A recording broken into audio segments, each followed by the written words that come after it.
Hello guys, welcome to our channel Navami and Nirved vlogs. ഇന്നൊരു evening വ്ളോഗാണ് കേട്ടോ. ചെറിയൊരു ഫുഡ് ഉണ്ടാക്കുന്ന ഒരു വീഡിയോയും ഞാനിതിൽ ഉൾപ്പെടുത്തുന്നുണ്ട്. ഞാൻ ആദ്യമായിട്ടാണ് അങ്ങനെ ഉൾപ്പെടുത്തുന്നത്. അപ്പോൾ വേദുട്ടൻ ബാലവാടി പോയിട്ടുണ്ടായിരുന്നില്ല, ചെറിയ ചുമ ഉണ്ടായിരുന്നല്ലോ. അപ്പോൾ അമ്മയും വേദുട്ടനും കൂടി ഇങ്ങനെ സ്നേഹപ്രകടനമാണ് കേട്ടോ കാണിക്കുന്നത്. ചില നേരത്ത് ഭയങ്കര സ്നേഹപ്രകടനമായിരിക്കും. അപ്പോൾ ഏട്ടതാ സ്കൂൾ ഓട്ടത്തിന് പോകാൻ വേണ്ടി നിൽക്കുകയാണ് 3 മണിക്കായപ്പോൾ.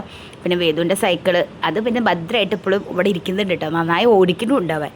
അപ്പോൾ ഇതാ ഒരു വൈകുന്നേരം ആയപ്പോൾ അമ്മ പറഞ്ഞു, ഒന്നിപ്പോൾ ചോറില്ല, എന്നാൽ നെയ്യ് ഉണ്ടാക്കാറുള്ള മുട്ട ബിരിയാണി ഉണ്ടാക്കുമോ, പെട്ടെന്ന് ഉണ്ടാക്കുമോ പറഞ്ഞു. നെയ്യൊന്നുമില്ല കേട്ടോ, വെളിച്ചെണ്ണ വെച്ചിട്ട് അഡ്ജസ്റ്റ് ചെയ്യാൻ പറഞ്ഞു.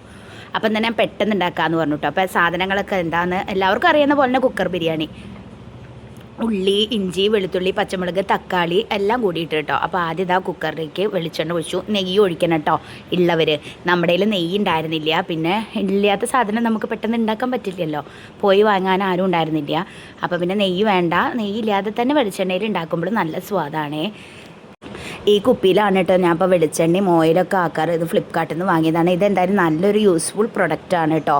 നിങ്ങൾ ആരെങ്കിലും ഇങ്ങനെ സാധാ കുപ്പിയിലൊക്കെ ആക്കുന്നതിന് പകരം ഇങ്ങനത്തേലാക്കിക്കോളും. അപ്പോൾ നമുക്കിതാ വേണ്ട സാധനങ്ങളൊക്കെ പട്ട, ഗ്രാമ്പു, ഏലക്ക, അങ്ങനത്തെ മറ്റേ സാധനങ്ങളൊക്കെ ഉണ്ടല്ലോ, അതൊക്കെ ആദ്യം ഇടുക. എണ്ണ ചൂടായി കഴിയുമ്പോൾ അതൊക്കെ ആദ്യം ഇടണം. പിന്നെ ഇത് ഭയങ്കര പ്രൊഫഷണലായിട്ടുള്ള ഒരു കുക്ക് ഉണ്ടാക്കുന്ന വീഡിയോ അല്ല, സാധാരണക്കാരായ ഒരാളുണ്ടാക്കുന്ന വീഡിയോ കേട്ടോ. ഞങ്ങളുടെ വീട്ടിൽ ഞങ്ങൾക്ക് കഴിക്കാൻ വേണ്ടി മാത്രം ഉണ്ടാക്കണം. അതാണ്. പിന്നെ എൻ്റെ ബിരിയാണി ടേസ്റ്റ് ഉണ്ടെന്ന് എല്ലാവരും പറഞ്ഞു കഴിച്ചവർ. അപ്പോൾ അതുകൊണ്ട് അതൊക്കെ ഇട്ടിട്ട് ഇഞ്ചിയും വെളുത്തുള്ളിയും പച്ചമുളകും കൂടി ചതച്ചതും ഇട്ടു കേട്ടോ. അത് കഴിഞ്ഞിട്ട് കറിവേപ്പില ഇട്ടു. പിന്നെ അതുപോലെ തന്നെ നമ്മുടെ സവാള ഇട്ടു. സവാള ഒക്കെ നിങ്ങളുടെ കണക്കിനനുസരിച്ചിട്ട് ഇടുക കേട്ടോ. അതെല്ലാം കൂടി ഇട്ടിട്ട് നന്നായി വഴറ്റി കൊടുക്കണം കേട്ടോ. എനിക്ക് എങ്ങനെയാണെന്ന് വെച്ചാൽ നന്നായി വഴറ്റണം. ഇങ്ങനെ ആ സവാള ഇങ്ങനെ നന്നായി ഒരു ബ്രൗൺ കളറാവുമല്ലോ, അങ്ങനെ ആവണം. അല്ലാണ്ട് ഇങ്ങനെ ഈ പച്ച പോലെ ചിലവർ കാണാം, അതൊന്ന് ചെറുതായിട്ടൊന്ന് വഴറ്റി ചെയ്യുള്ളൂ, എന്നിട്ട് ഇങ്ങോട്ട് ബാക്കിയെല്ലാം പൊടികളൊക്കെ ഇടും. എനിക്ക് പക്ഷേ അതിനോട് താല്പര്യമില്ല കേട്ടോ. ഓരോരുത്തരും ഓരോ രീതിയിലാണ് ബിരിയാണി ഉണ്ടാക്കുക. ഞാൻ ഉണ്ടാക്കുന്ന രീതിയാണ് ഇപ്പോൾ പറയുന്നത്. ഞാൻ ഉണ്ടാക്കുന്ന ബിരിയാണി മുട്ട ബിരിയാണി കേട്ടോ. അത് ഞാൻ ഇതിൽ പറഞ്ഞോ എനിക്ക് ഓർമ്മയില്ല കേട്ടോ ആദ്യം. അപ്പോൾ ഏറ്റവും സിമ്പിളായിട്ട് നമുക്ക് ഉണ്ടാക്കാൻ പറ്റുന്നതും അതാണല്ലോ. അതിപ്പോൾ മുട്ടയ്ക്ക് പകരം നിങ്ങൾക്ക് ചിക്കനൊക്കെ ഇടാം കേട്ടോ. പിന്നെ കുറച്ച് ഉപ്പിട്ടിട്ട് വേണം ആദ്യം ഇതൊക്കെ വഴറ്റാൻ. അതെന്തിനാണെന്ന് വെച്ചാൽ പെട്ടെന്ന് വഴഞ്ഞ് കിട്ടും. അങ്ങനൊരു ടിപ്പുണ്ടല്ലോ, എല്ലാവർക്കും അറിയാമല്ലോ. അപ്പോൾ ഉപ്പിട്ട് കഴിഞ്ഞിട്ട് പിന്നെ നന്നായി വഴറ്റിയിട്ട് പിന്നെ ഓരോ പൊടികൾ ചേർക്കണം കേട്ടോ. പൊടികൾ ചേർക്കണതിൻ്റെ മുന്നേ തക്കാളി ഇടണം ഗൈസ്, നന്നായി വഴറ്റിയിട്ട്. എൻ്റെ കയ്യിൽ തക്കാളി ചെറിയ 2 കുഞ്ഞി തക്കാളിയാണ് ഇട്ടിട്ടുണ്ടായിരുന്നത്. അപ്പോൾ അതാണ് ഇട്ടിട്ടുണ്ടായിരുന്നത്. തക്കാളി വേണമെങ്കിൽ ഒന്ന് അത്യാവശ്യം വലിപ്പമുള്ളത് നിങ്ങൾക്ക് ഇടാം. പിന്നെ നല്ല പൊടിയൊന്നും വേണ്ട എന്നുള്ളവർക്കാണെങ്കിൽ ചെറിയ തക്കാളി ഇട്ടാൽ മതി കേട്ടോ. അപ്പോൾ ഈ ഒരു പാകമായി കഴിഞ്ഞപ്പോൾ പിന്നെ നമ്മുടെ പൊടികൾ ഓരോന്ന് കൂടിയിട്ട് ഇടാം കേട്ടോ. മഞ്ഞൾപ്പൊടി, അതുപോലെ തന്നെ മുളക് പൊടി, കാശ്മീരി ചില്ലി പൗഡർ, സാധാ മുളക് പൊടിയും പിന്നെ കാശ്മീരി മുളക് പൊടി, മല്ലിപ്പൊടി, ചിക്കൻ മസാല, ഇത്രയും പൊടികളാണ് ഞാൻ ചേർക്കുന്നത് കേട്ടോ. നിങ്ങളുടെ ഓരോ കണക്കിനനുസരിച്ചും എരിവിനനുസരിച്ചും നിങ്ങൾക്ക് അതിൽ എത്ര വേണമെങ്കിലും ഇടാം. നമുക്കിപ്പോൾ കുറച്ച് എരിവ് മതി വെച്ചാൽ കുറച്ച് ഒരു സ്പൂണൊക്കെ മുളക് പൊടി ഇട്ടാൽ മതി. അതല്ല തോനേരി വേണമെന്നൊക്കെ ഉള്ളവരാണെങ്കിൽ 2 സ്പൂണൊക്കെ ഇടും കേട്ടോ. പിന്നെ ചിക്കൻ മസാല, അതൊക്കെ ഒരു കണക്കിനാണ് കേട്ടോ. ഇന്ന അളവ് എന്നൊന്നും എനിക്കറിയില്ല പറഞ്ഞു തരാൻ. ഞങ്ങൾക്ക് ഒരു കൈക്കണക്കുണ്ടല്ലോ നമ്മുടെ, ആ കൈക്കണക്കിനനുസരിച്ച് ഇടുകയാണ്. ഇനി നല്ല എരിവ് വേണവർക്ക് നല്ല എരിവ് ഇടാം കേട്ടോ. പിന്നെ സാധാ മുളക് പൊടി ഇടുന്നത് കൂടെ ഇത് ഇടുന്നത് വെച്ചാൽ അതൊരു കളറും ഉണ്ടാവും. കാശ്മീരി ചില്ലി ഇട്ട് കഴിഞ്ഞാൽ പിന്നെ അധികം എരിവും ഉണ്ടാവില്ലല്ലോ കാശ്മീരി മുളക് പൊടിക്ക്. അപ്പോൾ അതുകൊണ്ടാണ് കേട്ടോ അതും കൂടി ഞാൻ ഇട്ടു. പിന്നെ മല്ലിപ്പൊടി, അങ്ങനെ എല്ലാ പൊടികളും ഇട്ടിട്ട് ഒന്ന് നന്നായി വഴച്ചതാണ്. മല്ലിപ്പൊടി ഞാൻ ഇത്ര ഇട്ടിട്ടുണ്ടായിരുന്നു കേട്ടോ, ഒരു കുറച്ച് ഇട്ടിട്ടുണ്ടായിരുന്നുള്ളൂ, തോനെയൊന്നും ഇട്ടിട്ടില്ല. അതൊക്കെ കൂടിയിട്ട് നന്നായി വഴറ്റി കൊടുക്കുക. ഇപ്പം തന്നെ കണ്ടോ ഉള്ളിയൊക്കെ നന്നായി വാടി കിട്ടിയിട്ടുണ്ട്, ഒരു ബ്രൗണിഷ് കളറായിട്ടുണ്ട് കേട്ടോ. നന്നായി വാടി കിട്ടിയവ നല്ല ടേസ്റ്റ് ആയിരിക്കും. അപ്പം നന്നായി ഇളക്കി കഴിഞ്ഞിട്ട് പിന്നെ ഒരു ഇൻഗ്രീഡിയൻറ്റ്, ആ ഇൻഗ്രീഡിയൻറ്റ് നിങ്ങൾ എന്തായാലും ചേർക്കണം കേട്ടോ. അതാണ് ബിരിയാണിക്ക് ടേസ്റ്റ് കൂട്ടുക. അതെന്താണെന്ന് ഞാൻ കാട്ടിത്തരാം നിങ്ങൾക്ക്. അങ്ങനെ അതൊക്കെ വഴൻ്റെ എണ്ണ തെളിഞ്ഞ് വരുമ്പോൾ തൈരുണ്ടല്ലോ നമ്മുടെ, തൈര് കുറച്ച് ചേർക്കുക കേട്ടോ. അപ്പോൾ ആ എരിവൊക്കെ കൂടുതലുണ്ടെങ്കിൽ അത് ബാലൻസ് ആവും. അതൊക്കെ എല്ലാറ്റിലേക്കും അങ്ങോട്ട് പിടിക്കും. നന്നായി എന്നിട്ട് ഒന്ന് ഇളക്കി കൊടുക്കുക. ഇനി മുട്ട ബിരിയാണിക്ക് വേണമെങ്കിൽ മുട്ട നിങ്ങൾക്ക് ഫ്രൈ ചെയ്തിട്ടൊക്കെ എടുക്കാം കേട്ടോ. നമ്മൾ അങ്ങനെയൊന്നും ഉണ്ടാക്കണില്ല. മുട്ട വേവിച്ചിട്ട് പുഴുങ്ങി കഴിഞ്ഞിട്ട് ലാസ്റ്റ് അതിലേക്ക് ഡെക്കറേഷൻ ചെയ്തിട്ട് പോലെ ഇങ്ങനെ വെക്കുകയാണ് ചെയ്യുന്നത്. അതൊക്കെ ഓരോരുത്തരുടെ ഇഷ്ടമാണ്. പലരും പല രീതിയിലാണ് മുട്ട ബിരിയാണി ഉണ്ടാക്കുക. എന്നിട്ട് ഞാൻ അരി, നമ്മുടെ കൈമ റൈസ് തോന്നുന്നുണ്ട് കേട്ടോ, എനിക്ക് കറക്റ്റ് ഓർമ്മയില്ല പേര്. അതാണ് നല്ല അരിയാണ്. അത് നന്നായി കഴുകി ഒരു ഗ്ലാസ്സും പിന്നെ കുറച്ച് കൊടുത്തിട്ടുണ്ട് കേട്ടോ. അപ്പോൾ 1 ഗ്ലാസ് അരിക്ക് 2 ഗ്ലാസ് വെള്ളം, അങ്ങനെയാണല്ലോ നമ്മുടെ കണക്ക്. ആ കണക്കൊക്കെ അനുസരിച്ചിട്ട് അത് എന്താ വെച്ചാൽ ഒഴിക്കുക. അപ്പോൾ അരി നന്നായി കഴുകി വൃത്തിയാക്കിയിട്ട് വെച്ചിട്ടുണ്ടായിരുന്നു. അത് ഞാൻ ചിലർ വെള്ളമായിരിക്കും ഒഴിക്കുക, എന്നിട്ടൊന്ന് തിളച്ച് വരുമ്പോൾ അരി ഇടും. ഞാൻ എന്താ ചെയ്യുക വെച്ചാൽ ഈ വഴറ്റിയതിലേക്ക് അരി ഇടും. അരി ഇട്ട് കഴിഞ്ഞിട്ട് നന്നായി ഒന്നും കൂടി വഴറ്റും, ഒന്ന് ജസ്റ്റ് ഒന്നും ഇങ്ങനെ റോസ്റ്റ് ആക്കും കേട്ടോ. എന്നിട്ടാണ് വെള്ളം ഒഴിക്കുക. പിന്നെ എങ്ങനെ ചെയ്താലും ബിരിയാണി ആയിട്ട് തന്നെയല്ലേ വരുള്ളൂ. അപ്പോൾ നിങ്ങൾക്ക് എങ്ങനെയാണോ താല്പര്യം അതുപോലെ ഉണ്ടാക്കുക കേട്ടോ. അപ്പോൾ ഇങ്ങനെ ഞാൻ ചെയ്ത പോലെ ഒന്ന് ഉണ്ടാക്കി നോക്കൂ, എങ്ങനെയാണെന്നിട്ട് നല്ല അഭിപ്രായം പറയും. അപ്പോൾ അത് അരിയൊക്കെ ഇട്ടിട്ട് നന്നായി വഴറ്റി കൊടുത്തു കേട്ടോ. നല്ല മണമാണ് കേട്ടോ അപ്പോൾ ഉണ്ടാവുക. നെയ്യും കൂടി ഉണ്ടെങ്കിൽ കുറച്ചും കൂടി ടേസ്റ്റ് ഉണ്ടായിരിക്കും കേട്ടോ. ലാസ്റ്റ് ആ നെയ്യൊക്കെ ഞാൻ ഒരുപാട് തവണ ഉണ്ടാക്കിയ ഒരു റെസിപ്പിയാണ് കേട്ടോ ഇത് വീട്ടിൽ. ഇത് വെച്ചിട്ട് ചിക്കനിലും ഇങ്ങനെ ഉണ്ടാക്കാം കേട്ടോ. പക്ഷെ ഞാൻ ചിക്കനിൽ ഉണ്ടാക്കിയിട്ടില്ല. അതെങ്ങനെയാണെന്ന് ഒരു വട്ടം നോക്കി നോക്കണം. ചിക്കനിൽ ഉണ്ടാക്കുമ്പോൾ എനിക്ക് അധികം അറിയില്ല, ഇനിയിപ്പോൾ വേവ് ശരിയാവുമോ അങ്ങനെ കാര്യങ്ങൾ. ഇതൊക്കെ കറക്റ്റ് വേവിൽ കിട്ടും കേട്ടോ. അപ്പോൾ ഇതാ അരിയൊക്കെ നന്നായി ഒന്ന് എല്ലാവടെയും ആക്കി, എന്നിട്ട് ഇതാ വെള്ളം ഒഴിച്ചു കേട്ടോ. 1 ഗ്ലാസ് അരിക്ക് 2 ഗ്ലാസ് വെള്ളം എന്ന കണക്കിൽ നമ്മൾ എത്രയാണോ എടുത്ത് അത്ര വെള്ളം ഒഴിച്ചിട്ടുണ്ട് കേട്ടോ.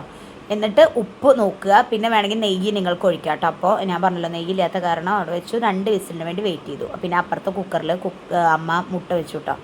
മുട്ട കുക്കറിൽ വെച്ചാൽ വേഗമാവും. നമ്മൾ തിളപ്പിക്കുന്നതിനെക്കാട്ടിലും നല്ലത് കുക്കറിൽ വെക്കുകയാണല്ലോ. അപ്പോൾ ഒരടി അടിച്ചാൽ മുട്ടയാവും. ഈ മുട്ട ഇങ്ങനെ പുഴുങ്ങിയിട്ട് ചിലർ ഫ്രൈ ചെയ്തിട്ടൊക്കെ മുട്ട ബിരിയാണി ഉണ്ടാക്കണവരുണ്ട്. നമ്മൾ അങ്ങനെയൊന്നും ചെയ്യുന്നില്ല. ചിലർ മുട്ട അങ്ങനെ നല്ലൊരു ഗ്രേവി പോലെ ആക്കിയിട്ട് അതിൽ അരിയിട്ടിട്ട് അങ്ങനെ ഉണ്ടാക്കും, ഒരടി അടിക്കും. നമ്മൾ പിന്നെ സെപ്പറേറ്റ് ആയിട്ടാണ് വെക്കുന്നത്. അപ്പോൾ അങ്ങനെ നമ്മുടെ മുട്ട ബിരിയാണി റെഡി ആയിട്ടുണ്ട് ഗൈസ്. അപ്പോൾ അങ്ങനെ കുക്കറൊക്കെ എല്ലാം അവിടെ വെച്ചു, തുറന്നു. അമ്മ ശരിക്കും അടച്ചില്ലേക്ക് നമുക്ക് നോക്കാം കേട്ടോ. പിന്നെ ഇതാ വൈകുന്നേരമായി, ബേബി വരുന്ന ടൈമായി. ഒരു 4:40 ആ ടൈമിലൊക്കെ ഞാൻ ഉണ്ടാക്കി വെക്കുന്നത് കേട്ടോ. അപ്പോൾ ബേബി വന്നു എന്ന് എന്തോ പറഞ്ഞു കേട്ടോ. അപ്പോഴാണ് ആ ടൈമിൽ നമ്മുടെ കുക്കർ അടിച്ച് കഴിഞ്ഞാൽ കുറച്ച് നേരം അവിടെ വെക്കണം, ആവി പോകണമല്ലോ. അപ്പോൾ ഞാൻ അപ്പുറത്തെ പാനിൽ നമ്മുടെ സവാള വറക്കണം, കുറച്ച് ഡെക്കറേഷൻ ചെയ്യാൻ. അണ്ടിപ്പരിപ്പ്, മുന്തിരി, സവാള ഇതൊക്കെ ഇടാം കേട്ടോ. അത് അവിടെയിൽ ഞാൻ പറഞ്ഞല്ലോ, അണ്ടിപ്പരിപ്പില്ല, മുന്തിരി ഇല്ല, ഒന്നുമില്ല, സവാള മാത്രം. ഞങ്ങൾ പിന്നെ അണ്ടിപ്പരിപ്പ് മുന്തിരി ഒന്നും ഇടാറില്ല. അത് അത്രയും നല്ല ഇതിൽ എല്ലാ സാധനങ്ങളും വെച്ചിട്ട് ഒരു ദിവസം നമുക്ക് ഉണ്ടാക്കാം. അപ്പോൾ അത് സവാള നന്നായി വഴറ്റുക, കരിഞ്ഞു പോകരുത് കേട്ടോ. എൻ്റെ ലാസ്റ്റ് ആയപ്പോൾ ചെറുതായി കരിഞ്ഞു. നമ്മൾ സൂക്ഷിച്ച് വേണം അത് കൈകാര്യം ചെയ്യാൻ. ഒരു അത്യാവശ്യം ബ്രൗൺ കളറായി കഴിഞ്ഞാൽ നിർത്താം. പിന്നെ എനിക്ക് ഈ സവാള അങ്ങോട്ട് ലാസ്റ്റ് ഇട്ട് കഴിഞ്ഞാൽ നല്ല ടേസ്റ്റാട്ടോ, ബിരിയാണി കഴിക്കാൻ നല്ല ഇഷ്ടമാണ്. പക്ഷേ ഇവിടെ ബേബിക്കും വേദുവിനൊക്കെ ഈ സവാള അവർ വറുത്തിട്ടിട്ട് മുകളിലിട്ട് കഴിഞ്ഞാൽ കഴിക്കില്ല, അതങ്ങോട്ട് മാറ്റും. എന്താ ചോദിച്ചാൽ എനിക്കറിയില്ല. ശരിക്കും അതൊരു ടേസ്റ്റാണ്, അവർക്കത് ഇഷ്ടമല്ല, ഓരോരുത്തർക്കും ഓരോ ഇഷ്ടമല്ല. പക്ഷെ ഞങ്ങൾക്കൊക്കെ നല്ല ഇഷ്ടമാണ് കേട്ടോ. അതാ ഈ കളറായി കഴിഞ്ഞാൽ വേണമെങ്കിൽ നിർത്താം. പക്ഷെ ഞാൻ ഒന്നും കൂടി ബ്രൗൺ ആയിക്കോട്ടെ വെച്ചിട്ട് കുറച്ച് നേരം നിന്നു കേട്ടോ. ഗ്യാസ് ഓഫ് ചെയ്തിട്ടും പിന്നെ അത് കരിയായിരുന്നു. അത് ശരിക്കും മാറ്റി വെക്കണമായിരുന്നു. ഗ്യാസ് ഞാൻ ഓഫ് ചെയ്തിട്ടുണ്ടായിരുന്നു. പക്ഷെ വീണ്ടും അത് അപ്പോൾ അമ്മ പറഞ്ഞു, ഈ എൻ്റെ കരിയിക്കാണോ ചോദിച്ചു. ഞാൻ പറഞ്ഞു കരിക്കൊന്നല്ല, അത് ഓഫ് ചെയ്ത് കഴിഞ്ഞാൽ അങ്ങനെ തന്നെ വരിക പറഞ്ഞു കേട്ടോ. അപ്പോൾ ഞാൻ പറഞ്ഞു അന്ത ഓക്കെ നിർത്താൻ വിചാരിച്ചു. കുക്കർ ഗ്യാസൊക്കെ ഇതൊക്കെ പോയി. എന്നിട്ട് ഞാൻ തുറന്നു കേട്ടോ. അപ്പോൾ തന്നെ നല്ല മണം എടുക്കണ്ടേ ഗൈസ്. കറക്റ്റ് പാകമായിട്ടോ, കറക്റ്റ് വെള്ളവും ഒക്കെ കറക്റ്റ് പാകത്തിന് കിട്ടിയിട്ടുണ്ടായിരുന്നു. നെയ്യില്ലാത്തതിൻ്റെ നല്ല വിഷമമുണ്ട് എനിക്കിപ്പോൾ അത് കാണുമ്പോൾ. നെയ്യുണ്ടെങ്കിൽ ഒരു പ്രത്യേക ടേസ്റ്റും മണമാണ് കേട്ടോ. അപ്പോൾ ഇതാ കറക്റ്റ് പാകം, വെള്ളമൊക്കെ ഉണ്ട്, അടിയൊന്നും പിടിച്ചിട്ടില്ല, കറക്റ്റായി. എന്നിട്ട് ഞാൻ ശരിക്കും ചെയ്യാറ്, നമ്മൾ വറുത്തിട്ട സവാളയും ഒഴിക്കും. അതുപോലെ തന്നെ സവാളയിൽ വറുത്തിട്ട വെളിച്ചെണ്ണ ഇല്ല, അതും മേലേക്ക് ഒഴിക്കും കേട്ടോ.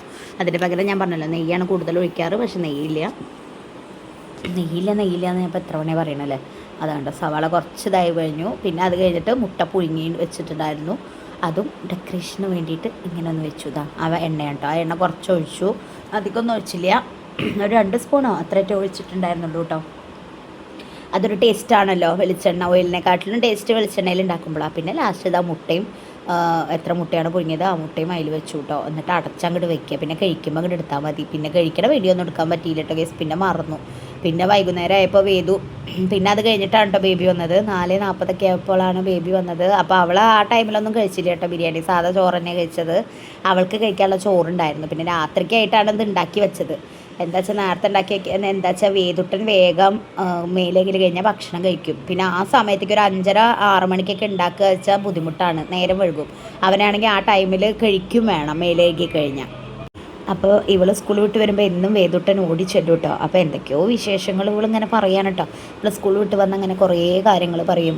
അവർ ഇതായി അങ്ങനെ എന്തൊക്കെയോ പറയും. മാഷ് കയറിയെന്നോ ഏതോ മദാമ കയറിയെന്നോ എന്തൊക്കെയോ പറയണ്ടായിരുന്നു. പിന്നെ വൈകുന്നേരം ആയപ്പോൾ അവളുടെ ഡ്യൂട്ടിയിലേക്ക് കടന്ന് പഠിക്കുക കേട്ടോ. അപ്പോൾ അവൾ അറിയാതെ എടുത്ത വീഡിയോ, അപ്പോൾ അവൾക്ക് മനസ്സിലായില്ല ഞാൻ വീഡിയോ എടുക്കുകയെന്ന്. അപ്പോൾ അത് കുറേ പഠിക്കാണ്ടായിരിക്കും, എക്സാം ഉണ്ടാവും, ഡിക്റ്റേഷൻ ഉണ്ടാവും, അങ്ങനെ ഇഷ്ടം മാതിരി ഉണ്ടാവും കേട്ടോ. അപ്പോൾ അവൾ പിന്നെ അതൊക്കെ തന്നെ പഠിച്ചോളും. വല്ല ചോദ്യം ചോദിക്കാണ്ടെങ്കിൽ ഞാൻ ചോദിക്കും, അങ്ങനെ അവൾ അവിടെ ഇരുന്ന് പഠിക്കും. അപ്പോൾ ഞാൻ അവളോട് പറയായിരുന്നിട്ട് ഞാൻ വീഡിയോ എടുക്കുന്നുണ്ട് കേട്ടോ. അപ്പോൾ അമ്മ ഇത് കഴിഞ്ഞില്ലേ ചോദിച്ചിട്ടോ. അപ്പോൾ ആ ടൈമിൽ വേദ് പുറത്ത് കളിക്കാൻ പോയിക്കായിരുന്നു അമ്മയുടെ കൂടെ അടുത്ത വീട്ടിലേക്ക്. അപ്പോൾ അത് ആ കളിയൊക്കെ കഴിഞ്ഞ് വരികയാണ് കുട്ടപ്പൻ. ഇന്ന് മേലെ എഴുകുക, ഭക്ഷണം കഴിക്കുക, അതാണ് അവൻ്റെ ഡ്യൂട്ടി കേട്ടോ. അപ്പോൾ കുറച്ച് ഞാൻ ചോദിക്കുന്നത് എവിടെയായിരുന്നു, കുറേ നേരമായാലോ കണ്ടിട്ട് ചോദിക്കായിരുന്നു കേട്ടോ. അപ്പോൾ അവനെ കെട്ടിപ്പിടിക്കുകയാണേ. പിന്നെ അത് അമ്മയും വന്നു. അമ്മ പറയുക അവൻ പോരാൻ കൂട്ടാക്കണില്ല, അവിടെ ഇരുന്ന് കളിക്കുക തന്നെയായിരുന്നു എന്ന് കേട്ടോ. അപ്പം ഞങ്ങളുടെ ബിരിയാണി നിങ്ങളൊക്കെ ഒന്ന് ട്രൈ ചെയ്ത് നോക്കും, മുട്ട ബിരിയാണി എങ്ങനെ ഉണ്ട് എന്നുള്ള അഭിപ്രായം പറയും. അപ്പോൾ ഇത്രയും ഗൈസ് ഇന്നത്തെ ഒരു വീഡിയോ. അപ്പം ബൈ ഫ്രണ്ട്സ്.